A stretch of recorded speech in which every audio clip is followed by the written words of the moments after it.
Trump's One Big Beautiful Bill Act. A lot of talk about it in the news. Everyone's been going crazy. I'm here to talk to you all about what this means for real estate and the impacts on real estate. Our National Association of Realtors put out a press release, and I want to go over some of the pointers here for you that I think affect buyers, sellers, existing homeowners, future buyers, etc. Number one, a permanent extension of lower individual tax rates. Well, remember, in 2017, with the first Trump tax bill, they cut down many of the tax rates, okay? They brought them down by a couple of points. The highest rate of 39 went to 37. The 25% rate went to 23 or 22. Now what they did is they made those permanent. In addition to that, and it doesn't say it here, but I wanted to point it out, the corporate tax rate is going to remain at the lower rate that got enacted in 2017, which is very, very important for business, and it's important also for the United States to be competitive in the world. But staying on real estate.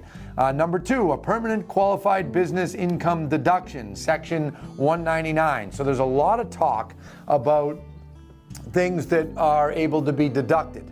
And there's also been a lot of videos and a lot of talk about how there might be a rush on Airbnbs and rental properties. Well, that is because this bill enables purchasers of trucks, of equipment, and also houses to write off the cost of the asset year one.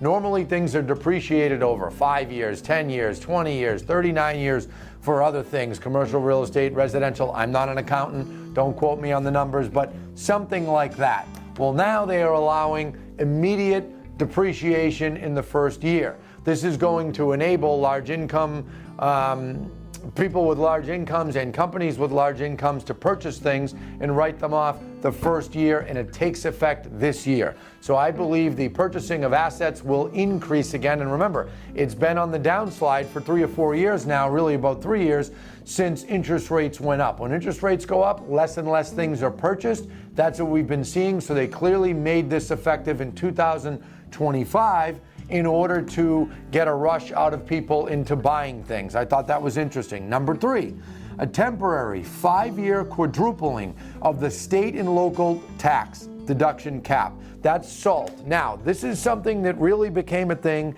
in 2017. When they made the tax cuts back in 17, they had cut the corporate tax rate, they had cut the individual tax rates, as I had just explained, but in Washington, if there's give, there's get, right? When one side of the aisle wants to get, they have to give something. Well, one of the negotiation points became a homeowner's ability to write off their state and local tax bills. So when you pay property taxes, well, they capped it at $10,000. So if you live in an area like I do, close to Boston, and if you have a tax bill on your property that is north of $10,000 a year, like I do, and like many, many people do close to Boston, close to LA, New York City, right on the coasts with the higher prices, you're not allowed to write off anything over $10,000. So you're only allowed to write off the $10,000. Well, they fixed that in this bill. Now you are allowed to write off up to $40,000. They quadrupled it. So for those of you with tax bills that are $20,000 a year, $25,000, $30,000, whatever it may be, that live in higher price markets, you can now get a tax deduction for your property taxes up to $40,000. Number four, protection for business SALT deductions and 1031 like-kind exchanges. I just talked about SALT. I'm going to focus on 1031 like-kind exchanges. So the reason they put that in there, and the reason the chief lobbyist at the National Association, Shannon McGann, made sure to make note of that, is they protected the 1031 exchange. The Biden administration had talked a lot about getting rid of the 1031 exchange. And remember, the 1031 exchange enables you to sell a property, take the profit, and put it into another property, typically a larger property, so long as you do it within 45 or 90 days if you get an extension. There was discussion of eliminating that and making it so that investors and people had to, if they sold a property, they had to pay tax, and then what was left, they could use it to purchase something. This 1031 like-kind exchange has been around for years, and it has been protected. So that is safe. Number five, here's something else that was extended. I thought the wording was interesting. They said a permanent extension of the mortgage interest deduction. So almost every single time there is a tax bill in Washington for the last 40 years. Lawmakers, sometimes on the Republican side, sometimes on the Democrat side, say, we want to decrease the mortgage interest deduction. Folks, this is arguably the most important piece of tax legislation related to housing in 200 years.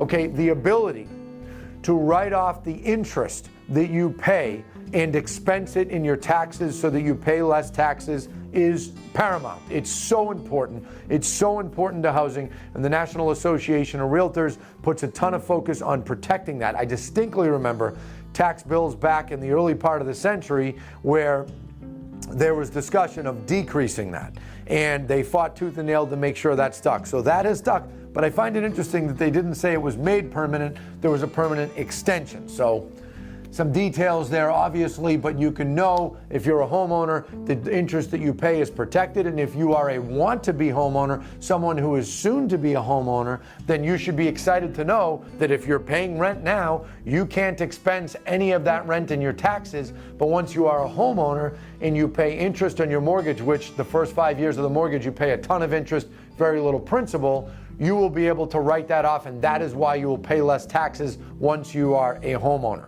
In addition to that, there were a couple of other things. Those are the top 5. A couple of other things. Permanent improvements to low-income housing tax credits to support affordable housing developments.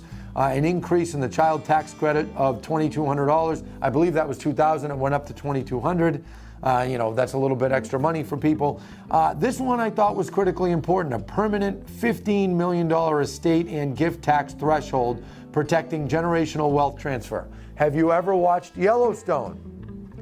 If you've watched Yellowstone, you know that there was great fear and great problems for that family in keeping their property, because when parents died, they couldn't easily pass the property on to their kids without their kids owing a ton of money in estate taxes. And there was a threshold of $5 million. Well, $5 million's been in place a long time, and it's no longer realistic. Property values have gone up a lot, and other, people's assets have gone up a lot in the last 20 years. And people's estates being over $5 million was quite common. That's why they raised it to 15. So if you're someone that owns, it doesn't always have to be a farm either, just someone that has a family member or someone who they're going to be selling a property, or maybe they pass away and you're worried, am I going to get stuck with that tax bill? So long as the total assets threshold is 15 million, then you should be safe. Again, I'm not an accountant. Check with one on details. I'm here to give you an overview. Restoration of critical business provisions, including full expensing for researching and development and bonus depreciation. I touched on depreciation. Immediate expensing for industrial structures, boosting investment in manufacturing, agriculture, and related industries. Strengthened opportunity zones, renewing targeted incentives to